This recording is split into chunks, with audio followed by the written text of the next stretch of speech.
2008, con la Constitución, el Ecuador reconoce los derechos de la naturaleza. Los derechos de la naturaleza son garantías para protegerla y preservarla. Proponen que consideremos a la naturaleza como un ser humano que tiene derechos y no como un objeto al que se lo puede explotar. Desde 2008 hasta ahora ha habido 30 casos. De estos, 8 se han perdido. Imagino lo que estás pensando. La naturaleza no habla. Entonces, ¿cómo se defiende? Para entenderlo, pensemos en un niño que no puede poner una denuncia o no puede ir a un juicio y necesita de sus padres u otro adulto que le representen. Lo mismo pasa con la naturaleza, que no puede reclamar cuando violan sus derechos y necesita de alguien más que la defienda. Por ejemplo, si veo que mi vecino está talando un bosque protegido, puedo representar a la naturaleza y denunciarlo. La naturaleza tiene derechos, es un ser vivo. Imagínense que las corporaciones en el derecho tradicional tienen derechos, pero la naturaleza es considerada un objeto en el resto del mundo. Ecuador es el único país del mundo que tiene derechos de la naturaleza en la Constitución y que la considera como un sujeto, una persona que tiene derecho a existir, entre otros derechos. El artículo 71 de la Constitución dice que la naturaleza o Pachamama, donde se reproduce y realiza la vida, tiene derecho a que se respete integralmente su existencia y el mantenimiento y regeneración de sus ciclos vitales, estructura, funciones y procesos evolutivos. A diferencia de otros países, Ecuador protege a la Pachamama en su Constitución, que es su ley magna. Otros reconocen derechos de la naturaleza, pero en sus leyes, constituciones de las ciudades, ordenanzas municipales, o le reconocen derechos a ecosistemas específicos. Pero, ¿cómo se han aplicado? El primer caso en el que se defendieron los derechos de la naturaleza fue en 2011, cuando la sociedad civil denunció al gobierno provincial de Loja que iba a construir una carretera que afectaría al río Vilcabamba. La prefectura había vertido en el río material de excavación que provocó el aumento del caudal por las lluvias, causando severos daños en los terrenos colindantes. El juez falló a favor del río Vilcabamba.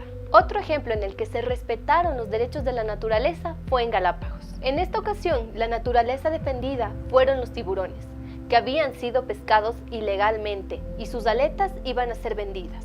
Hugo Echeverría trabaja en Sea Shepherd, una organización de conservación de fauna marina, y siguió de cerca este caso. Fue un caso que hizo noticia mundial y es el primero de esa materia que ha llegado a la Corte Nacional de Justicia del Ecuador, que es el órgano de justicia ordinaria más importante de un país. Aunque existen casos exitosos como el de Galápagos, existen otros donde la naturaleza no ha salido victoriosa, como el de Mirador, donde opera Ecuacorriente S.A., una empresa con capitales de China.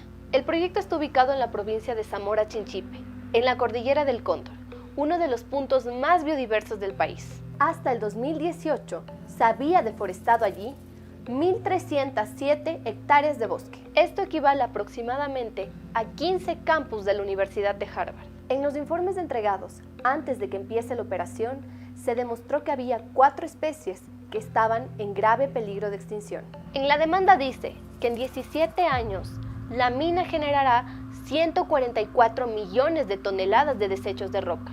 Esto es 5 veces los desechos que genera Quito cada año.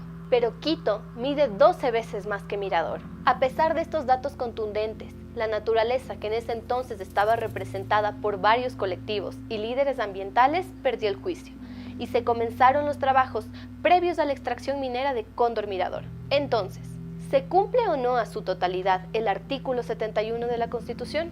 No, no se cumple a su totalidad. A pesar de que en el artículo 71 se garantizan los derechos de la naturaleza, existen otros artículos constitucionales, como el 423, que permite la actividad extractiva. Y como lo dije en el anterior explainer, en el artículo 57 se garantiza a las comunidades una consulta previa obligatoria antes de iniciar con cualquier proceso de extracción y comercialización de recursos no renovables en su territorio. Y sí, esto es una contradicción. En los últimos 2 años, la naturaleza ha tenido 2 victorias importantes. En la comunidad de Sinangoe, en la provincia de Sucumbíos, donde los COFAN les ganaron a las empresas mineras que tenían concesiones en su territorio. La minería en la zona fue descubierta por los indígenas durante los monitoreos que ellos realizan desde 2017.